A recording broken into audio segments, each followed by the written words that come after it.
Hello, my friends, and welcome to episode 225 of the Kiss Army Nation podcast. I'm on your host, Pasq and Claudio. And I am Claudio Spera. Welcome to the show, everyone. Tonight, we're dialing up the amps to 11 as we discuss the making of Rollover and Rock with a couple of hooligans. You know the drill. Don't touch the dial unless you turn it up. Kiss Army Nation, please welcome Al Ryan and Vincent LaRussa. Thank you. Welcome to the show, guys. Thank you. Thank you. Awesome to have you. So awesome to have you. Before we start, Vincent, I don't watch podcasts. I listen to them. So when you guys, message me to come on the show, I go, Vincent LaRusso, I know that name. It's like, you're the same guy from the Rock Experience with Mike Brunn. Yes. That is me. That's awesome, man. That's me. And I love the chemistry the two of you have on the Thank show. You. And Thank you. Actually, before we start, I want to actually ask that question to Al. So, Vincent has that chemistry with Mike. What's it like working with Vincent? Vincent and I don't have any chemistry at all, so I can't really answer that question. Kidding, of course. It's awesome. I cannot say enough good things about Vincent. This could turn into the Vincent LaRusso Love Fest if you let me do that. But he's just Go on. It's been awesome. It's been nothing. He's been great. He's really helped me along so much. I can't say enough good things about Vincent. Nice. And Vincent, how about you with working with Al? Al was an interesting guy to work with. I've worked with a lot of different artists, and part of the thrill I got out of working with Al was getting him to achieve things he thought he couldn't achieve. And that, as a producer and songwriter, even though I didn't write these songs, but in general, when I work with artists, it's making somebody feel comfortable. And I think I did that for Al, and I think that's why we got along so well. I mean, this was originally just a couple of songs, and it went obviously into much more than that, and we're great friends now. So that's what Kiss music does, for us fans. It's just a wonderful experience. So it was great working with Al. How long have you been working together? What has it been, 4 years? Yeah, I think we started in the summer of 2001 during COVID, when a lot of people were finding projects and things to do. Yeah. I was working from home, which was glorious. I got to spend more time in the studio, and that's when Al and I started working together. This is great. The interesting thing when we're doing podcasts, sometimes you have a connection that you cannot explain, even through the screen. And I don't know if it's the same with you, Pasq, but we just spent 5 minutes with Al and Vincent, and chemistry's there, already. So this is great. So that explains a lot. Now we're gonna get into the nitty gritty with the album.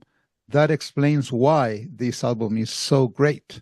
So, but Thank you. before we go there, before we talk about Rollover and Rock, okay, there you go, I got it right. Let's kick it off with a quick origin story. So, Al, what was your first exposure to Kiss? I was actually at my cousin's house, and he had bought Kiss Alive, and I believe it was probably somewhere in 1976, I guess it was. And I was blown away. I couldn't believe it. I mean, I was very much into comic books, superheroes, so that clicked in. Just getting into music at that point, it was just an awakening. And then from that point on, it was just all Kiss all the time. No return. Was it the visuals or the music or both? Initially it was the visual that caught me, just the album cover, and then when we put the record on, the music was great. I mean, it still is to this day. I mean, all of that stuff still holds up. Mm-hmm. Vincent, what about you?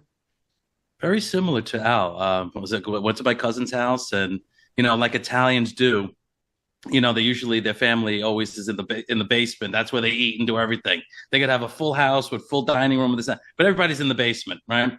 So in the basement, fully finished basement, I saw my younger cousin with the Kiss Alive album open and number 2 pencils, listening to it, and just he's a drummer, and he was just playing on it. I'm like, what is this? So of course I went over and took a look, and when you open that that album, and how could you not be fascinated by what you see as a I'll date myself. I was maybe 6 or 7 years old, and I just had to know what this was. I had never seen this before, and the music was so exciting. Music's been in my DNA since, I think I came out of my mom's womb, so I was at a very young age. My dad was having me listen to, Jimi Hendrix, the Cream, the Who, Led Zeppelin. He taught me a lot about that stuff. So I was already really heavily into music even at that young age. So that's my first memory of hearing Kiss and seeing Kiss. Okay. Mm-hmm. So, the four of us here and most of our listeners, I think that we've been with Kiss for 50 years now, diehard, lifelong fans. But there's always a defining moment that seals your passion for the band. So I'll start with you. What was that moment for you? I think, again, shortly after I had picked up, or actually after my cousin had introduced me to Alive, I went out and bought Destroyer. And that, to me, sealed the deal. Okay. It was just incredible. And again, from that, I didn't get to see them until 1979, unfortunately. But once I bought Destroyer, and then I bought Alive, and then I just got so into it with the music, with, like Vince said, you open up the album covers. That was back when they had all the love gun and the packaging. It was just awesome. So I was hooked right away. I mean, from the moment I purchased the Destroyer, put it on the turntable, I was hooked. Wow. Vincent, defining moment? So actually, I'm going to credit my friend Mike Brunn on this one. After I discovered this, him and I were going to school, and we were probably in first grade. And I had told him about this, and he's like, "Oh yeah, I know that band." And we used to go walk to school. We were literally a half a block. We lived from each other, so we'd walk to school together. So I remember going back to his house, and he had, already had, I don't remember what record it might have been at that point, Rock and Roll Over, not Roll Over and Rock. And we, and that was like the defining moment where I feel like, even though I discovered it at my cousin's, but having Mike as my friend, then everything became about Kiss. All it did was talk about, the band, and he had the records. I hadn't had the records yet. So I got to say, that was probably it. That was a great question. I never thought about that before. Yeah, indeed. And I think, this reinforces one more, what we always say with Pasq, it's a kind of a family, and Kiss and friendship go together. I don't think that Kiss will be so big, with us if we didn't have, true friends through the band. That makes it even a lifelong, lifetime experience, True. Absolutely. Yes. So guys, let's talk about the album. It's called Roll Over and Rock. So was that the original concept behind this tribute album, or were you working through several concepts? Al, we'll start with you. There was never a concept necessarily. How it really started, a mutual friend of ours, Matt Milbauer, and again, Vin has already stated, it was during COVID. So I was reaching out to various people that I hadn't spoke to in a while. I was in a band with Matt in the 80s, and just to touch base. And, we had written some songs. We were an original band together. And I said, why don't we go in maybe and re-record them? And he was like, yeah, that sounds great. But maybe in the interim beforehand, we'll do a couple of Kiss songs, like kind of warm up. I was like, because he's a big Kiss fan also. So that's how it all started. And the goal was to do 2 or 3 Kiss songs. I believe the total count was, when we're all said and done, with 26. So we started doing it. We really just, we never envisioned it to be an album at the beginning. It was just, again, just a little warm-up thing. And away we went. And it was just great. It was awesome from that point. And on top of what Al's saying, if I could interject, Matt told him about me. He didn't have any idea who I was. I don't think you did. And he said, he has a studio. So Al came down with, I think, 2 or 3 songs that he had in mind. And so once we did those songs, we were having so much fun. He would come to me and say, what do you think about Hard Luck Woman? And I was like, that'd be a good one to do. And like every time we got together, it was like, what do you think about this? Well, what do you think became 26 songs? Right. So for what you're saying, was there a concept? No, not really. But I think we knew we had something special together. The chemistry, which became a friendship, and just the way the recordings were sounding. I said, I'm not going to put anything I do, my stamp on it, and put it out there if I don't think it's good. And I felt really proud of what we were doing. And I know Kiss fans, and also I know a lot of tribute albums or whatever you want to call them that I've heard myself. And quite honestly, I said, this is good, or maybe even better. Not to sound cocky or anything like that or conceited, but I know Kiss fans are going to be listening like with a very discerning ear to say, so that's kind of how it all came together. It was great. I mean, you had asked before about chemistry, with Vincent and I. I had not been really singing at that point, just a little bit, and I had sang in bands for years before that, but I was away for it for quite a while. So going into it, I was very anxious, very hesitant, definitely nervous. And before I met Vincent, he had already recorded at least an album at that point, and I went and listened to it, and I was like, wow, this guy's really, really good. So that only added to my anxiety. But as soon as we started, he really got me to calm down. He'd keep, because I would get really stressed out and worry about missing this or not doing that and not trying things. And he pushed me to try things that I could never think that I could do. And incredibly, I was able to do. So I owe him an incredible debt of gratitude for making this happen and making me very comfortable during the process. If you ask a lot of Kiss fans, Rock and Roll Over is one of their favorite albums. It's my favorite album. Yeah, fans feel that, this is definitive Kiss. The songs on this album is definitive Kiss. So looking at the your album cover, it kind of brings back memories of Rock and Roll Over. And it's like, okay, this is going to be definitive Kiss. And if you go through the soundtrack, pretty much. So what was the criteria used to pick the songs for the final track list? Vincent? That's a great question, because I don't know if we've really talked about it much. We do have a second release already recorded. So, nice. Yeah, so we have another 13 songs already done, not fully mixed, but as close to as fully mixed. It's just more of a mastering thing. So when we had those 26 songs, and like I said, it was like, even like when I did the Dr. Love was the first song I did, it was kind of a fluke. It was like, I'm just going to try and do something myself. I never tried this, other than every cover band singing Rock and Roll All Night. Right. I never really tried to do the Gene thing. Well, that was like a beautiful accident, because by doing that, I wound up getting in a Kiss, cover band that I play, and also Kiss Unmasked, and I'm the Gene of that band. So, and I kind of passed the audition based on that song I recorded. So we just started talking about songs that we liked. And I was starting to pick some Gene songs, to kind of even it out, because he was doing the Paul stuff, even though like I do Save Your Love, and, there's some crossover. He does Hard Luck Woman, which is Peter Criss, But it really, I think the question would be better answered if you saw what the other songs were, to understand why we kind of split it in half. Like, not to give it away, but like we've recorded Love Gun. It's not on this, right. There's some other things we've done. Rip It Out. It's not on this, right? We didn't put Rip It Out on. Yeah, right? No, it's not on this one. And so we do have some A stuff. We have, some other Peter stuff on there too. So it just was really trying to balance it out, And Strutter, of course, first song you heard on the first Kiss album, that was just a natural choice to start off the record. Opening. Yeah, of course. Yeah. Al, was there any songs that almost made the cut, or you wish it made the cut, didn't make the cut, you were fighting for it? Vincent knows what I'm going to say here. Yes. Of all the songs that we did, and I guess there were 26 that are done, 27, which was actually number 2 or 3, was Got to Choose. And I had a hell of a time with that one, and I'm still having a hell of a time with it. I'm going to try like hell to get it done. It's my mission in life to finish that song.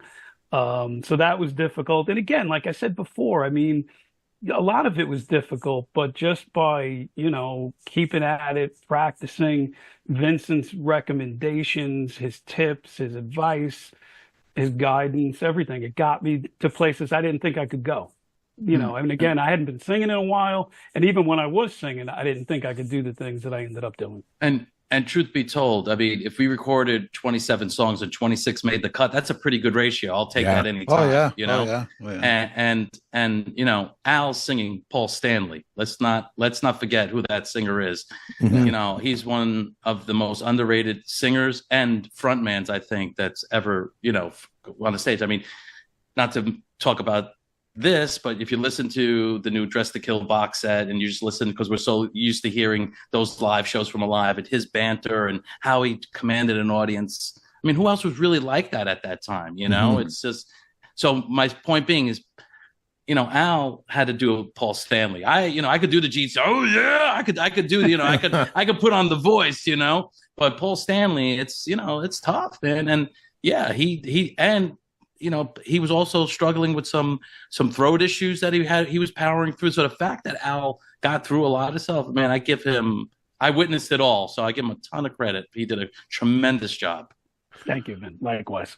Well, speaking of Dress to Kill, I was just listening to one of the live shows on Dress to Kill, and Paul was doing Got to Choose. He was butchering it. His voice, it was like he couldn't keep up. It's not an easy song to do live. It's not, but when I heard it, I was always like, oh, that's easy, and then I tried doing it, and not so much. Till the minute you have to start singing.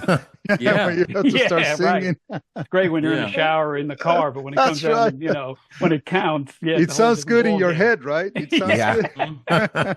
Yeah, it's true. Yeah, you know, it's well, this is great, guys. So this is we might kind of divert from the script or the questions, because you know there's so much stuff that you guys are saying that it's so interesting. But you know, when we were preparing the stuff with Pasq, you know, we both feel that there are two types of, you know, tribute albums. You know, tributes that attempt to do something different, and others who stay true to the original content. So in your case, was it hard creating a tribute that was really true to the Kiss sound? Al, start with you.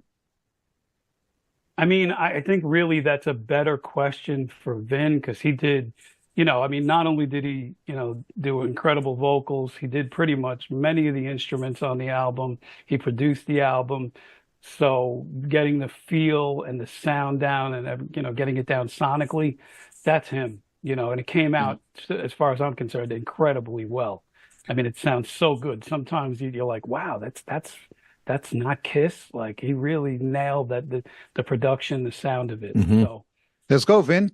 On to you. So you want to know the process of how I did it? Would you be interested to know how I actually put Absolutely. it all together? Yeah, of course. Absolutely. So when we decided on the song, the first thing we did was listen to it. Then I saw what the tempo was. I have a program that could tell me the tempo of the song. And so one of the first things I would do, I played drums on all the songs. I played bass on all but I think one song. And I did all the rhythm guitar parts. So what I would do is, being a producer engineer for 30 plus years, I listened to the tones. And it's like I've heard the song so many times. It was not like I had to study something new. I know, you know, what instruments, whether it was a Les Paul or maybe a Stratocaster was used on a particular track or whatever. I know the history of a lot of these instruments, or the bass guitar. If I wanted something to sound like Gene Simmons's bass, I tried to find, because I luckily have a lot of instruments. So I would pick and choose those type of instruments to try to really sonically match. Another great example is like something like Dr. Love. You know, Peter Criss, I say this all the time, is hugely underrated as a drummer. You know, his swing, his swagger, a great song, Dr. Love did, like those little ghost notes. I tried to replicate that. And people who have listened to it said, wow, he got the ghost notes. That's what I know those Kiss fans are going to do. So it was like really like studying the songs and really trying to sonically get them to sound like, I want this to be the rock and roll overtone on the rhythm guitar, or the Love Gun, or even when I did Tears Are Falling, you know, that big 80s sound I was trying. I mean, listen, I don't have a multi-billion-dollar studio that they recorded these things in back in the day. But with technology and certain things and understanding things, you try to get it as close to replicating those things. But that was the most fun, was just really listening to the original songs and trying to sonically match as closely as possible. Even delays or something like that, where, you know, another, you know, example is that in Save Your Love when Ace goes, baby, it's over. Blah, Yeah. blah. There's like a delay. I yeah. wanted to have that delay to be what is on the record, because I know Kiss fans are gonna be like, there it is, or they're Yeah. gonna be waiting for it. Is he gonna have the delay? That's right. So, That's right. Exactly. so it was like things like that I really tried to pay attention. So if that answers your question about. And let me tell you. So as I said before, it's been on rotation, with me for some days now, and I have to say, mission accomplished. That's fantastic, man. So and as you said before, Kiss fans, kind of nerdy. We go to the details. We go everywhere and say, okay, here it comes. Let me see how it goes, and it's perfect, man. And I'm telling you that we're gonna get into this later on, but it's let me just say it now because then I will forget. It sounds so fresh, At the same, it has the Kiss sound, but also today's sound. I don't know if you agree with me, but this is incredible, man, and this is so. The same thing happened to me when I listened to I remember Unplugged. Okay, it sounds fresh. That's the best word to describe. It sounds so fresh. It sounds so fresh.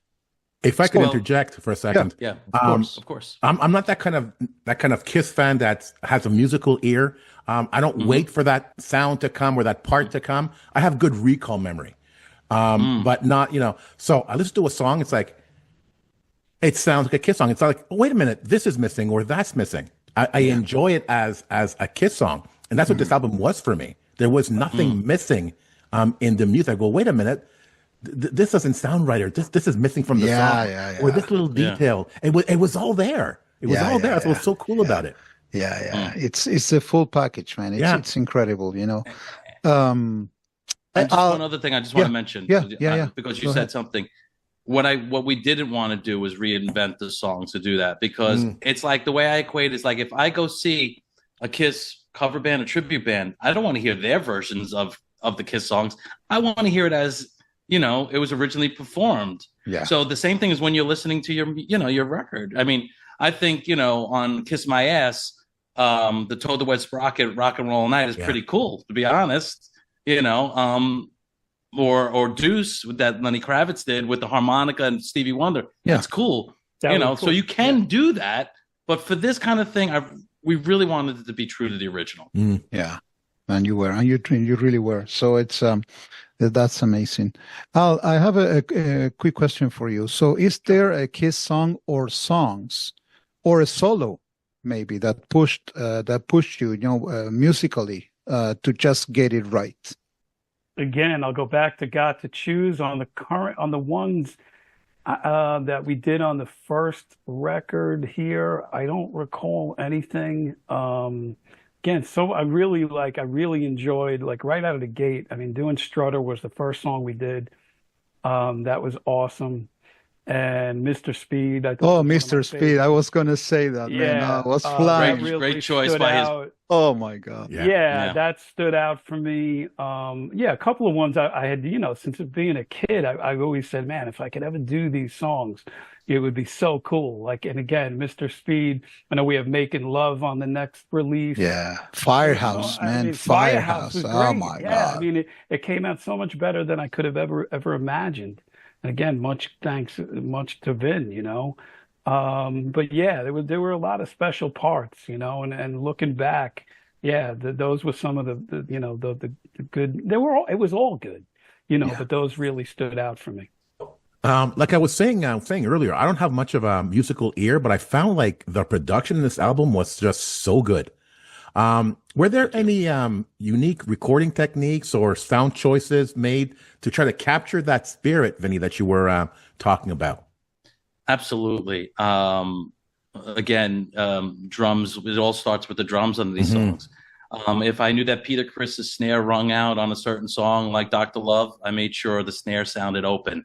If there was a song where it sounded tighter, I made sure those things, or the tuning of the drums, were a certain thing.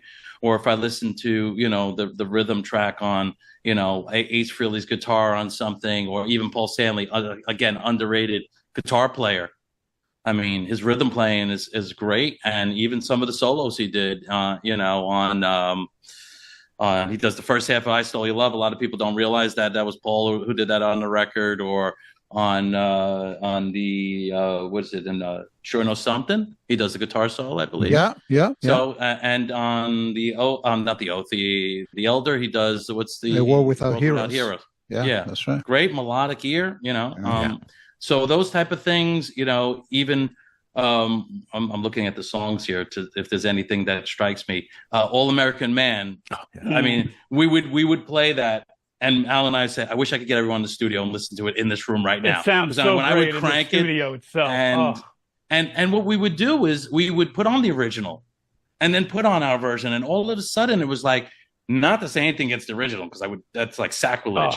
But when ours, because of the sonics, it was like coming alive. Yeah. It's like brighter. It just like it had this, to your point, what you said, it sounded fresh and the energy. So that was a little bit expected, but unexpected. I didn't think it would be that much of the sonic that would just sound alive. But I really worked hard to really try to get that, to achieve that. And following up on that, guys, like what Vin is saying, I really did. I can't forget about All American Man, but it was just with I don't know if it was at that point or maybe even a little earlier in the process. I really wanted to capture like the attitude, the Paul Stanley, like the attitude that he brings, the street kind of thing. And I think we were able to lock into that. Yeah. But you did ask, Claudio, and I'm not even sure if I answered the last question they asked me, talking about, things that stood out. But I also want to shout out to a guy who did a ton of the guitar solos and did them incredibly well. Mike Wren, a guy that Vin knows and now I know, and the guy was incredible throughout this process. And All American Man is a great example of that. When you hear that, the vibrato, we know that's Bob Kulick, that's no secret, but to do the Bob Kulick and have it authentic, and all the Ace Frehley and have it authentic, and then him to do the Bruce Kulick, Tears Are Falling solo. It's just, a hugely talented guy. And he is one of the, if not the unsung hero of who did the majority of the other work besides Al and I. Did an incredible job. And it was so easy. I would, he'd know the song. He'd send me, and the only thing he made it hard for me, he'd give me 8 solos of the same solo. So now I had to choose which one was the best, Right. So, again, it helped, but it also made my job a little harder, because I was like, I don't know, maybe this one, that one. So, but we did put the time in. That's interesting. One of the things that stood out for me, speaking of solos, I don't know if it was him, but the solo on Save Your Love. Oh my God. That's incredible. That's incredible. It was him. And ironically, that's a Mike Brun thing. Mike Brun said, you know what song I think you should do? And I was like, what? He goes, Save Your Love. I said, really? He goes, yeah, I'm telling you. And I started putting it together. I'm like, I can't do this. It's just, I'm not the Ace thing, the voice. He's like, I don't even want to hear it. Get back in the studio and do it. I was like, okay. And wound up being Mike Wren's, one of his favorite, if not his favorite, guitar solo. And when I told him Save Your Love, he's like, really? And I was like, yeah. And he, knocked it out of the park. Oh, and yeah. Such an awesome and these solo. are so, and there's easy choices to me to love as Kiss fans songs, Love Gun, Dr. Love. But again, what was brought to light more by Al was the Mr. Speeds of the world, or the Save Your Loves, which are kind of like the songs they're not B-level songs in my opinion, but they're not songs that Kiss traditionally did live. So you didn't hear them over and over again, unless you played those records, Yeah. So I want to thank Al for, choosing like Mr. Speed and what was the other one that you chose? All American Man's another kind of B-side, if you will. Yeah, absolutely. Yeah. So definitely. Love Her All I Can, things like that, like great things that are not right. That the average person, this is for Kiss fans. Of course, we'd love for the average people to listen to it too. But, no, but I know how much the Kiss fans appreciate the deep cuts. Yeah. Well, we haven't done this, but I'm going to use your show to give you a preview of what's on the next one, just so it might excite some people even more what's coming. But we got I Stole Your Love, we got Rip It Out, we got Come On and Love Me, Love Gun, Hotter Than Hell, Making Love Tomorrow and Tonight, Room Service, Wouldn't You Like to Know Me, Take Me, which is another one, Tomorrow, and War Machine. So Wow. talk about Nice. yeah. Nice. So Yep. I just got chills even just saying that. I'm so excited. Oh my Al, you want God. to put it out tomorrow? That was cool. Let's do it. We'll put it out right now. Oh Come my on. God. Yeah. You put tomorrow in. Oh my goodness. Yeah, yeah. I That came out Yes. so good. Oh, Vin did an wow. incredible job on that. He sings the lead on it. It is phenomenal. Thank you. And that was So- the other thing too. We didn't just stick to. I mean, Al does War Machine. I mean, I'm the Gene, for the most part on the song, but he did War Machine, or I did Tomorrow. So we did mix it up as Yeah. vocalists, so which was a lot of fun. That's cool. Kind of Paul and Gene with God of Thunder. That's right, right? So- Yes, that's right. That's right. So were there any surprises, guys, in the studio? So a moment where you kind of thought of a song and then it started evolving differently than you expected, that you were expecting? Al, start with you. I was surprised when I first went there, and again, nervous as hell. And we heard back Strutter for the first time. I was surprised. I was like, oh shit, that sounds awesome. I mean, it just sounded so good. But I mean, surprises, I can't think of any. Again, it was just so exciting and so new. Every time we got together, every new song that came along, it was just awesome. I cannot tell you again how much fun I had doing this. This has been a lifelong dream of mine to do this. And to get the opportunity not only to do it, but to do it with somebody as musically talented as Vincent LaRussa, and the way that it came out, I couldn't have asked for anything more than this. And now if people can listen to it, You're gonna make me cry. Really, I mean, and this was real. Again, like we said earlier, I don't know if it was recorded or not. Like if, one person listens to this, that's cool, but now we want to get it out there because it is good. And again, not to sound conceited, That's like good. Vince said, I've listened to other stuff. I would sit up for hours late at night going through YouTube, poring over songs. And we did a really good, authentic, faithful job to the original great songs that they put out. So all we want now is just to get it out there and have Kiss fans listen to it. Of course. It doesn't cost anything. It's free. We're not, just go listen to it. When you put so much, passion and love and dedication and time to something that you really love, we have to spread it out, man. So, and this is what you guys came out with. It's fantastic. Let me just say that. Thank you, Claudio. Everybody should listen to this. So right now, Roll Over and Rock is only available on Spotify, if I'm not mistaken. So any plans? For a No, CD? it's on all the streaming platforms. Now It's on all the streaming platforms. Okay, Yes. streaming Yeah, platforms.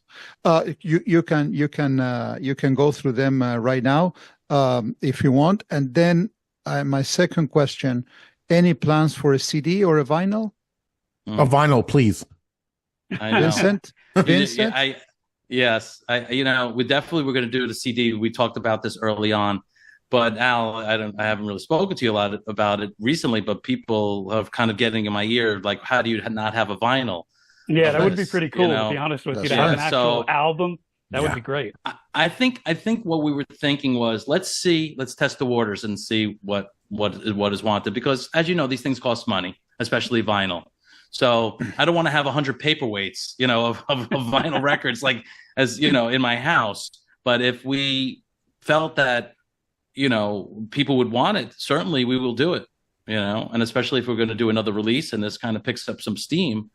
Absolutely. We're definitely, the CDs was definitely, we're going to do that. The album, I guess we're negotiating that, Okay. So right now, what we're really trying to do is figuring out ways of promoting this and seeing to get the maximum amount of interest. It's so hard, to do. Yeah. And that's why we're so grateful that you guys are having us on right now. Of course. And I promise especially you guys, that you're passionate fans. Yeah. What's that? Yeah. And whatever it is, whether we do CD and an album, you guys are definitely getting, one of each. Hey, listen, you come out with a vinyl or CD, I'm buying two. So that's, of course. One I keep wrapped and one I That's right. Exactly. Yeah. That's why I'm so broke. So Vincent, promotion time. You want to go through all of the platforms where people can find the album? Well, I mean, the big ones are Amazon, Spotify, YouTube, Apple Music. Then you have stuff like, iHeart Radio. Even I come to find out, and I was, I have a dashboard where I could look at the numbers and stuff like that. I didn't even realize like it's on TikTok. Had no idea. So I have a company called TuneCore that does my music distribution. So they take care of all that. They distribute it to all the online retailers, let's just call them. And it's like 30 plus. And even, in countries like India, whatever, they have their own streaming services. So, but it's on all the majors. There's not one platform that you can listen to music that it's not on at this point. So if that's the easiest way, I think Apple Music, iTunes, and Spotify are probably the most popular. And you can certainly hear it there. Yeah, So, we have it on I know YouTube. It's on YouTube, Amazon Music, yeah, TikTok, even I think now. Yeah, nice.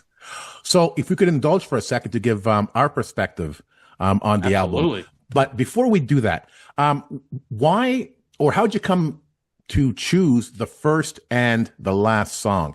Because I thought the first song would have been Hooligan. So great question. Right? So what made you choose the first and last song? Like we had said earlier, I mean, Strutter was the first song that we did. It was the first song on the first Kiss album. The first song on Alive. It was kind of a no-brainer. It had to be Strutter. There was no choice. I mean, it was that simple. But especially because we did it first also. So, and that wasn't by design. It just worked out that way. And the last song? So that was a tough one because you would think Detroit Rock City would be high up on a playlist, right? So that's a great question. A lot of it was flow and listening to songs going into each other. It's like that was an art form back in the day when you had side A and side B and putting track lists together. And I just felt like Detroit Rock City is such an iconic song for Kiss that I wanted them to listen and hopefully listen through to get to the last song. So it was kind of like, you want to get to Detroit Rock City, you're going to have to go through, 12 other songs to get there. I didn't know if people were going to do it, but I also felt it's such a strong song, to end that first. I'm like, what do we end it with? And just looking at the list, I still feel like, it's just a great song to end the first record. Nice. So, we talked about the difference between you have tribute albums that are true to the original and things that go off, to the right, to the left. For me, I prefer songs that really are different because I've listened to Kiss songs so many times that I want to hear something different, right? So, and guys, hear me out here. Hear me out. Rock and Roll All Night from Total Wet Sprocket. Love that song. And I've listened to tribute albums that stay true to the original. It's like, yeah, okay, that's cool. But I always go back to the strange stuff, the offbeat stuff. But it was different. It was different for this album because what we talked about before, and Vincent, you were saying it, it's like it was true to the original. You're not going to say that it was better than the original, but it really rocked out and it was fresh and in your face and it felt new. And I enjoyed listening to the songs that I've heard 1,000 times, but I felt like I listened to it for the first time, listening it on this album, which I thought was amazing. And the reason I asked for the set list of the first and last song, because I found Detroit Rock City at the end. When I saw the list, I go, really at the end? I thought it was a great choice because you're going through the album, and I'm really enjoying it. You get to Detroit Rock City, my favorite song, by the way, and I just get all pumped up. So I start the record all over again and listen to it again. That's cool. Because I'm so pumped up, And it was also cool that you guys had some 80s representation. Tears Are Falling. Fantastic choice. So, and another one, I'm going to be sacrilegious here. You talked about Save Your Love. I'm not a fan of Save Your Love. I'm really not. I loved it on this record. I liked it more on this record. I'm glad you said that because it was never one of my favorite Kiss songs until I recorded it. So it's like kind of the same thing. It's like I discovered something that was kind of like a hidden gem what it wound up becoming, So we're in kind of the same boat on that one. Yeah, no, that was I loved that song on this album. So overall, album sounded great. It had punch. It felt fresh. It felt new. Positively love it. I'm not just saying it because you guys are in front of me. I honestly loved it. Thank you, Thank Pasq. you. That's awesome, man. Thank you. Yeah. Thank you. Claudio. Yeah. So, most of the times, we pretty much think alike, with Pasq, but I have to say that there is a difference. In my case, when I listen to tribute albums, I always valued the artistic, endeavor and the artistic, let's say, dedication that some musicians put to recreate some of the songs. But when they come up with very, very different versions, I'm not so excited. Maybe I listen to it once and then, I put it as part of the collection, but I don't listen to it very, very often. I prefer to go back to, the basics, bands that try to recreate the true sound of the band. So that's why I was so hooked with your album. And when I said it was on rotation, I'm not kidding. So it was going, back and forth, from one song to the other. Starting off with Strutter, to me, that's a home run. To me, when I listen to that intro, the drum intro, that's pure Kiss. It's like it's as if I was listening to the debut album. That's incredible. And what I have to say also is that we talked about how fresh it sounds, the production, the mixing, the mixing and the mastering. Even though I was listening to it with earplugs, now I'm gonna if you guys release it on CD and even more on vinyl, when you listen to that with headphones, that's gonna be a killer. That's gonna be because you have all the frequencies there. That's gonna be freaking amazing. The track list, kudos to you guys. So the mixing and the sequence of the songs, it's so unique. When you go through some of the, for instance, you go with Tears Are Falling, and then all of a sudden you go to Love Her Like Can. You go back in time, and then you go All American Man, and you shut it off with the Detroit Rock City.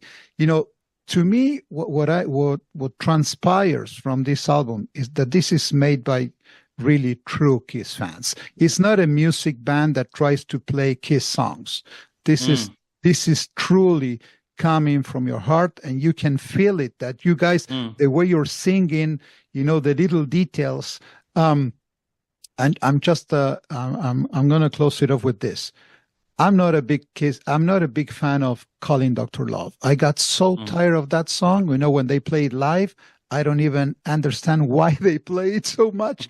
But your song, you're Calling Dr. Love, that's my new favorite. I'm not going to listen to the Kiss one anymore. Ouch. Wow. Whoa. That one I wasn't expecting. Yes. That's cool. Yes. Wow. Yes. I'm gonna bottle this memory and forever. So thank you so much. I'm telling you. Wow. Yeah. No, when I got to Calling Dr. Love, that was a test. I said, okay, let's see how this goes. And it was like, wow, this is freaking amazing, man. Gene's voice, the sound, the guitar, the drums. What you were saying about Peter, the drums, that's incredible. Yeah. That's incredible. Yeah. Thank you. One of my proudest moments of doing this record is when I would play that, Dr. Love especially, and people go, wait, that's not the original? I go, no, it's not. But that's you. I'm like, yeah.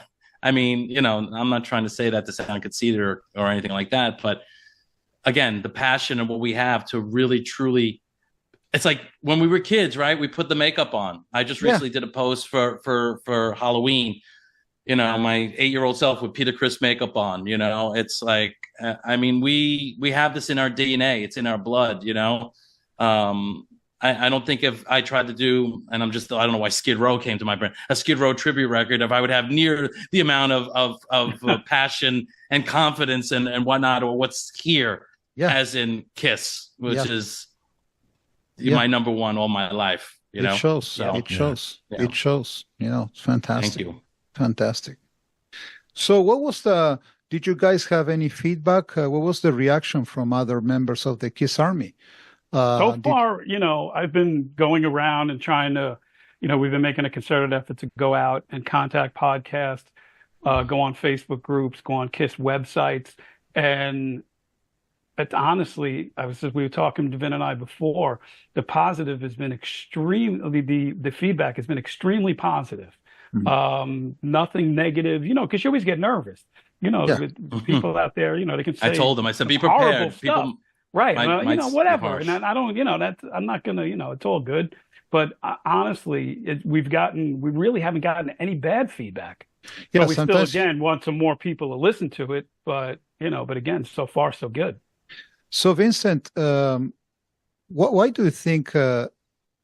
What do you think that makes Kiss music so special, so timeless, that it continues to kind of inspire tribute bands, and coming up with tribute albums and books and stuff. So, what about the music? Why is that? So, what's your take on this one? So it's similar to what I say. There are two bands that are my all-time favorites: the Beatles and it's Kiss, and they're kind of cross paths. You remember in the Beatles, you had four guys who could sing, four guys who could write songs, right? And I think Kiss has always been very underrated as far as their songwriting. I'm not saying they're the Beatles, but what I am saying is that, their songs were melodic and catchy. They were four individuals who contributed to the songwriting, which always makes it special. They all have their own. I mean, Ace wasn't brave enough to sing until, Shock Me on Love Gun, but we all know that he wrote Parasite, and we all know that he wrote Cold Gin, and he was actually encouraged early on to sing some of those songs. Yeah. But you have all of their individual DNA that makes their music so special. And to me, I could listen to Strutter now. I'm not talking about our version from the first album or from Alive, which to me is like some of the quintessential versions of those songs, because the production's so good on Alive and the tempos are a little faster. And it's just like hearing it from the first time again. It's just like you never get tired of it. And I think that's why these box sets that are coming out now are so special, because we're so used to hearing those particular versions. Now, when you hear a new version, you're like, oh my God, listen to his rap here. It's different from what he said there. And, and all these little special things that Kiss fans pay attention to. And they were just, in 74, 75, especially in 75, when they really hit their stride. I mean, the Winterland show, you watch that show. I mean, it's just incredible, and they were not only a great live band, but they wrote great songs. And the sounds of the different voices it's like, listen to, when you hear Ozzy Osbourne, it's Ozzy, right? There's no mistaking. We hear Tom Petty, it's Tom Petty. The same goes for Kiss. When you hear Ace, it's Ace. When you hear Peter, it's Peter. You don't even get confused. Is that Paul or is that Gene? You know who's who. Yeah. So that's what I think makes Kiss music so damn special. And I think what makes projects like yours so damn special is that it adds to the legacy of the band. We talk about this a lot on the show. Where's the legacy of Kiss going after the end of the road? With Pop House now and the upcoming event in Las Vegas. To me, as it was funny, Al and I are actually working on avatars. No, we're not. That's just a joke. Please don't. Please don't. No. Sorry, that was great. I had that one. I had that one brewing. You had to say that. You had to say it. I had to say it. Yeah, I'm sorry to cut you off. Yeah. But that's just a thing, right? Avatars to me, that's not the future of Kiss. What you guys do, what fans do, that it comes from the heart, from with passion. That's the true legacy of the band. What fans bring to the fandom, to the community of the band, and outsiders who are not fans see this and go, "Oh my God, it must be something special. Let me listen to it." So for you guys, I'll start with you, Al. How do you see Roll Over and Rock fitting into the larger legacy of Kiss? I would love it to fit in any way of the legacy of Kiss. Just if it could just, again, we just want people to listen to it. And if, just the fact that people are listening to it, just the fact, like Claudio said, it's in his rotation. Pasq, you said how much you enjoyed it. That's awesome to us. That's all we ever wanted to do, was make something, with love, basically from Kiss fans to Kiss fans. Yeah. And, little by little, hopefully we can accomplish that. And we already have. Again, you guys heard it and liked it. That's it, man. Anyone in the world can listen to it and like it. that's right there something. I mean, as a little kid, when I was in my, in my friend's room and we're standing on chairs, making believe we're Kiss, we're making believe we're Gene and Paul, I would have never imagined to be sitting in here thinking that people throughout the country, let alone the world, are listening to us do Kiss songs. That's amazing. So I think for me, that fits into, a legacy already. It can only grow and get better from here. Vincent, what do you think? I mean, the thing is, the first thing I would think about when I was doing this, am I making Gene and Paul and Ace and Peter proud by doing this? Like, what would they think if they listened to it, And what I also hope, as far as the legacy of that, is passing it on to the next generation to encourage people to listen to the band and do the same and to carry on, Kiss music forever. Because when we are the generation of Kiss, but when we're gone, we're hoping that we can pass this on to our kids or to future Kiss fans, and because it deserves that, the Kiss music, it deserves to be known and to live on forever, and that's why I'm so happy and kind of sad, with the Kennedy Center Honors that they're doing this year for Kiss. The fact that it would have been great to have all four guys there. And again, Mike and I have talked about losing Ace puts a lot of perspective on things, These guys are not going to be here forever. And we really want to promote the band as much so people listen now, see them now. So if you have the opportunity to go to a Vegas show or to do whatever, or a Kiss convention, do it, keep this thing alive, It's like the eternal flame, that exists. You want to keep that thing going forever. I think Kiss fans are going to keep the eternal flame going. Again, the event in Las Vegas, pretty cool. It's going to be an amazing event. But I think what Kiss fans bring to the table for me is so much more exciting. Well, have you guys ever been on a Kiss cruise? Of course, 4 times. Yeah. Okay. Yeah. Okay. All right. So I did it once. And when I did that, I got it even more what it's like to be a Kiss fan. Yeah.